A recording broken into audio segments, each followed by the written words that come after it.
It is my pleasure. It's a great pleasure and an honor for me to be here today. For those of you who don't know me, I started my, I'll say, former metaphysical uh, training at AMC. And when I found myself when I entered this chapel the very first time, I really felt that I had found my home. So this is my first in-person service in a year and a half. So it is very, very special to me to do it here. So thank you.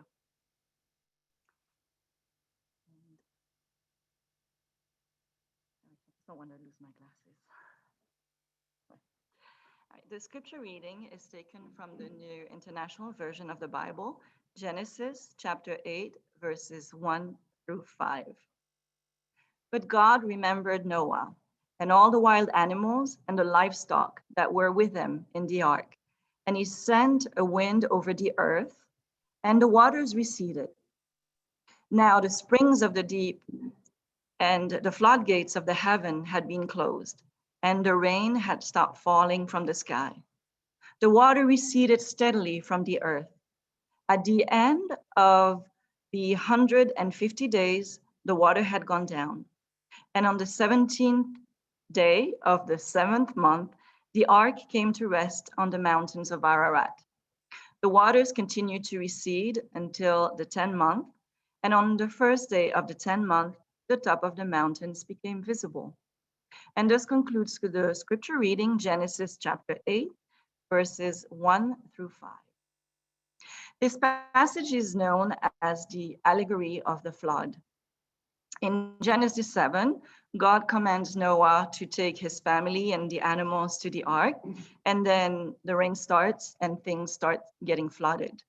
And here we are in Genesis chapter 8. The rain has stopped and the water are starting to recede everywhere. So much that the ark first rests on the mountaintop, and then after several more months of receding waters, you can finally see the mountains. Doesn't it look like last year we had our own version of the flood? COVID-19 came like a big storm, making people sick, some people very sick, and even many of them making their transition, closing businesses, sending many to work from home, many kids to attend school virtually. It really disrupted the whole world. Now we are in this phase where the flood is starting to recede. Schools and businesses have reopened and travel has resumed. We're getting there slowly. We are getting close, but as we hear on the news and unfortunately from the CDC, we're not just there yet. So it's not over yet. Now let's look at the metaphysical meaning of scripture.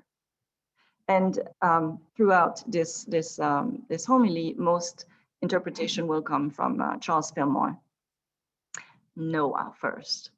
Well, Noah is a very wise man. In divine metaphysics, Noah represents peace, tranquility, balance, equilibrium. Noah has the ability to go very deep inside of him and reach that spiritual part of him that gives him insights and guidance. And the best thing of all, he follows that guidance. That guidance told him to build the ark, so he did. The ark. The ark is a vessel that takes us on a journey through the storms of life.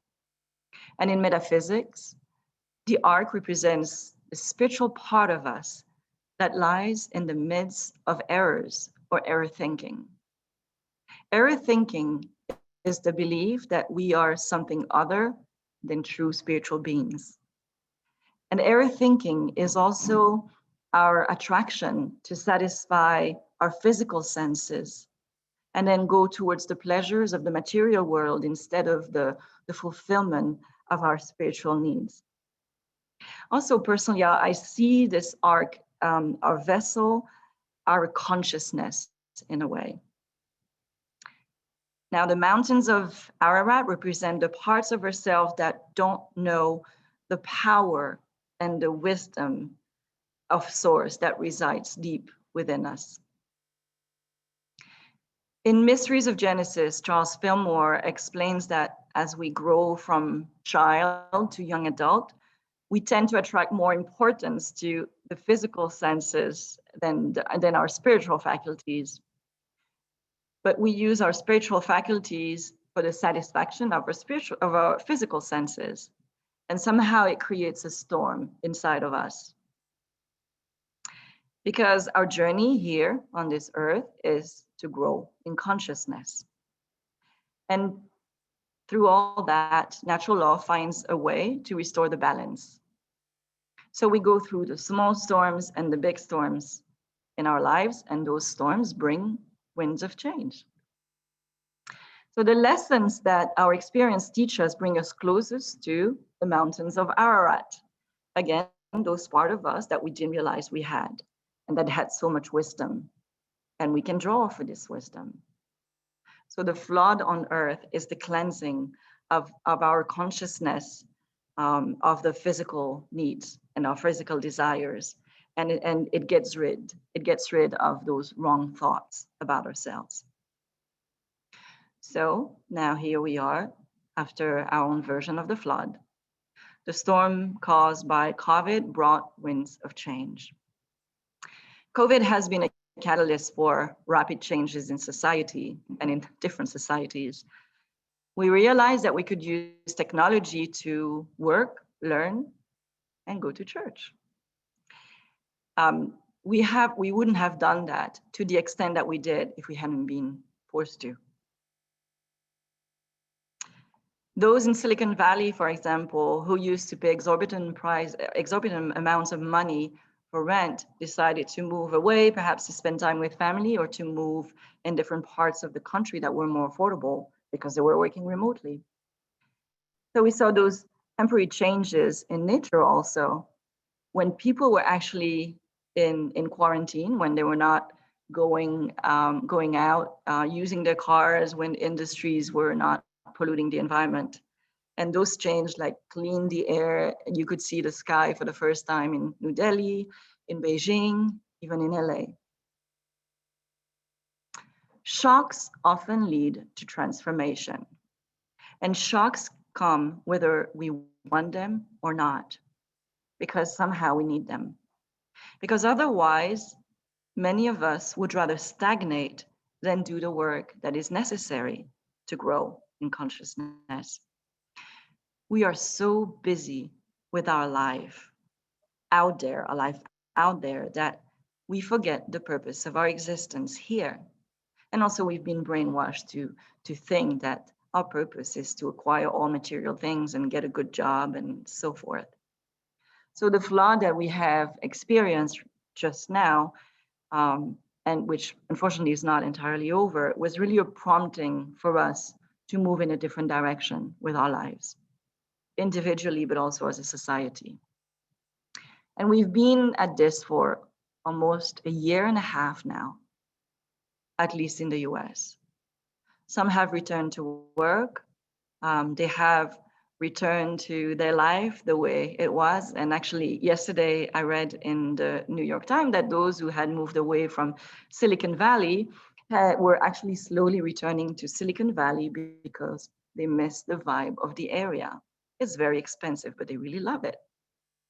And for those of us who have school-age children, we will soon have the ability to set up a crazy schedule for us, for ourselves and for our children, so that when we come home from work, we can rush the kids to soccer practice, ballet, etc.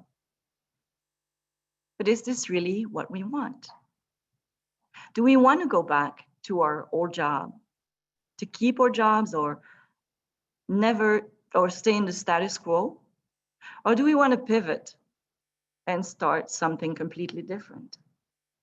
Things have reopened and certain things have changed. But how about for you? Have those things changed inside of you? Or have you made the change that you thought that you would one day change if you had the chance to or the time to? And how about your spiritual life? As you were planning your life many, many years ago, and you were thinking that one day perhaps you would slow down, you would spend more time on your spirituality. Have you done it? If you had a chance?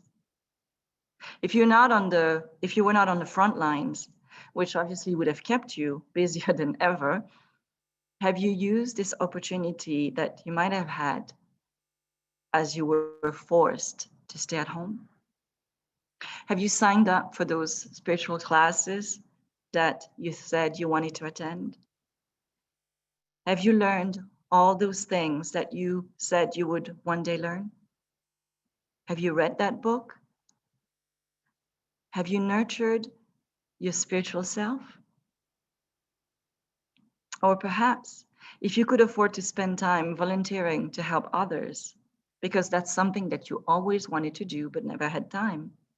And we also say later when I have time. Did you actually do it?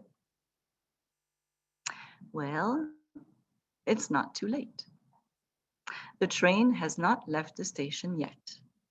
You might have heard that, all the restrictions have been lifted. You have a day to physically go back in the office if you're not already there. And you might even have returned from a very nice trip on an airplane. You see, scripture says that the water receded steadily from the earth, but it still took 150 days for the water to go down. And it's on the 17th day on the 7th month that the ark came to rest on the mountains of Ararat. Again, this part of ourselves that is very spiritual, but that's been hidden from us. And yes, the 17th day of the 7th month was yesterday in our calendar. The 17th day of the 7th month, that's a lot of seven. And 7 is a number that represents divine perfection in nature. And then later, it's on the first day of the 10th month that we could actually see the whole mountains, that we can see our entire spirituality and the strength that we have within us and the wisdom that lies within us. We are not there yet. We still have the time to do the work. And whether we feel it or not, our goal deep inside is to grow in consciousness. So let's spend time doing that. Let's do those things that lead to spiritual transformation. Meditation, prayer, finding peace in everything that we do. We don't have to fill our lives with all those activities. Instead, we can do just a few things that bring us peace and a very simple joy. We can read that spiritual book. Perhaps we can even pick up the Bible and learn about metaphysical meaning of scripture. We can also quietly surround ourselves with friends who are spiritual. We can all reconnect with that part of ourselves that we know we have deep inside. We still have some time. When I sat down to write this sermon a few days ago, I wanted to write about awakening. So I asked Spirit to give me a scripture. And I received the scripture. And as I wrote this, somehow I was not led to awakening. I was more led to this element of time that we still have. We have to get to it while the energies are present for this change. But it's not too late to start if we haven't started.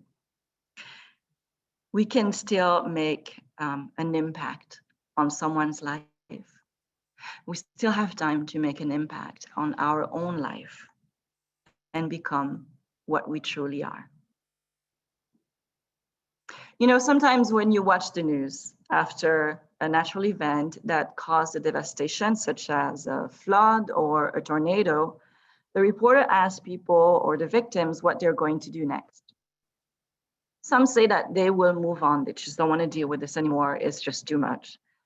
And others say, well, we're going to stay here and we're going to rebuild. How about you? Will you stay here and rebuild? Or will you move on and build something else, something greater? If you decide to move on to something better, something greater, you still have time. You can be Noah. You can be that person that discovers their God-given wisdom and actually listen to that wisdom. You can be Noah, the wise man in your vessel that protects you and the others from the chaos of the world and brings you to the mountains of wisdom. And you can even take others along the way. The land is not totally dry. You still have the opportunity to start something great. The winds of change have come. The waters have been receding, but the land is not yet dry. Namaste.